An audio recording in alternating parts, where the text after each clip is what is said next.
Comedy అదిరిపోయాయి. చిట్టి గారు welcome అండి, hearty welcome. So S Srinivas గారు.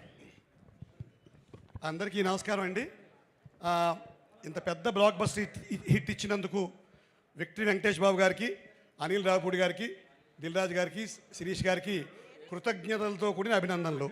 కృతజ్ఞత ఎందుకంటే మా స్థాయి నటుల్ని కూడా ఇందులో భాగస్వాములు చేసి మా కొత్త స్థాయి క్రియేట్ చేసినందుకు కృతజ్ఞతలు సార్. సార్ ఒక్క నిమిషం F2 మూవీ దగ్గరికి వెళ్తాను సార్. నేను ఒక్క నిమిషం సార్, ఎక్కువ వెళ్ళను సార్. F2 ఒకే నిమిషం. F2 సినిమాలో నాకు వెంకటేష్ బాబు గారికి, తమన్నా గారికి పెళ్లి చేసే ఒక సీక్వెన్స్ ఇచ్చారు అనిల్ రావుపూడి గారు. ఆ సినిమా పెద్ద హిట్ అయ్యి నా వేషం కూడా హిట్ అయ్యి ఉన్న ఉద్యోగం పోయింది సార్. ఆ దెబ్బకి కలెక్టర్ ఉద్యోగం మానేసి హైదరాబాద్ వచ్చాను పెట్టించుకుని పెద్ద యాక్టర్ అయిపోదామని. పెద్ద సినిమాల్లో చిన్న వేషాలు, చిన్న సినిమాల్లో పెద్ద వేషాలు. సాగుతోంది భయం వేసేస్తుంది. మా ఆవిడ అడుగుతుంది, అదే F2 పట్టుకుని పోయావు ఏమైంది జీవితం అని. సో ఈ భయంలో భాగంగా నేను నటించిన ప్రతి సినిమాకి వెళ్తాను. ప్రతి సినిమాకి ఆ ఇంటర్వెల్లో ఎవరైనా గుర్తుపడతాడేమో ఆశతోటి ఆ ఇంటర్వెల్లో బయటకు వచ్చి థమ్స్అప్ తాగుతాను సార్. ఫస్ట్ అయిపోతుంది, ఒక్కడు కూడా గుర్తుపట్టాడు. తర్వాత లిమ్కా, స్ప్రైటు, కాఫీ, టీ అన్నీ అయిపోతాయి. ఈ లోపల ఇంటర్వెల్ బెల్లం అవుతుంది, అందరూ నన్ను తోసుకుంటూ లోపలికి వెళ్ళిపోతారు. ఒక్కడు కూడా పట్టించుకోడు.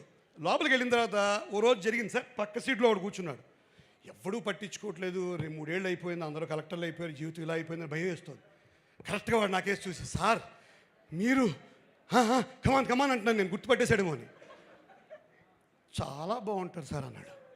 ఇదేంటి మన సినిమాలో ఆ పప్పా పాండే గారు ఆ జార్జ్ యాంటనీ తొడమి చేసినట్టు వేస్తాడమని భయం వేసి నేను పక్క సీటుకి వెళ్ళి సర్దు కూర్చున్నాను సార్. ఇది నా ఇంటర్వ్యూల అనుభవం.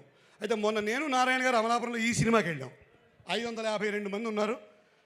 నారాయణ గారు రచయితను గుర్తుపట్టరు పెద్దగా. నేను ఆయన పాపం రాసింది లేదు, ఆయన తోసుకుంటూ నన్ను నా దగ్గర సెల్ఫీలు తీసుకున్నారు సార్. ఈసారి నేను చెప్పాల్సి వచ్చింది, ఈయన నారాయణ గారు రచయిత, మన ఊరే అని చెప్పాల్సి వచ్చింది. సో 400-500 సెల్ఫీలు ఇచ్చిన ఈ సినిమా స్టామినా అది.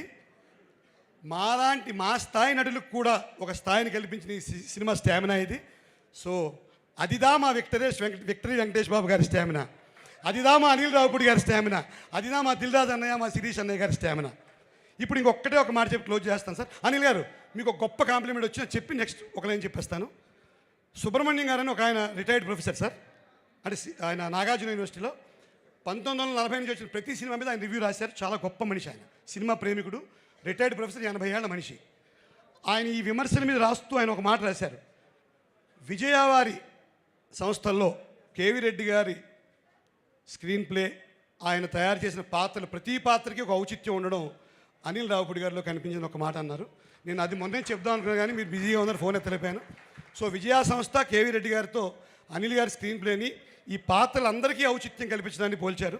సో ఈ సినిమాని తెలుగు ప్రేక్షకులందరూ లాలించారు, శాసించారు, ప్రేమించారు, నవ్వుకున్నారు, మురిపించారు. ఫైనల్గా ఒక్కటే మాట, పోతారు, అందరూ పోతారు. మన సినిమా డైలాగే, ఎక్కడికి? సంక్రాంతికి వస్తున్నాం సినిమాకే పోతారు, వేరే సినిమాలకు పోరు. జై Hind. Thank you very much. Thank you అండి. పమ్మిసాయి గారు మాట్లాడతారు ఇప్పుడు.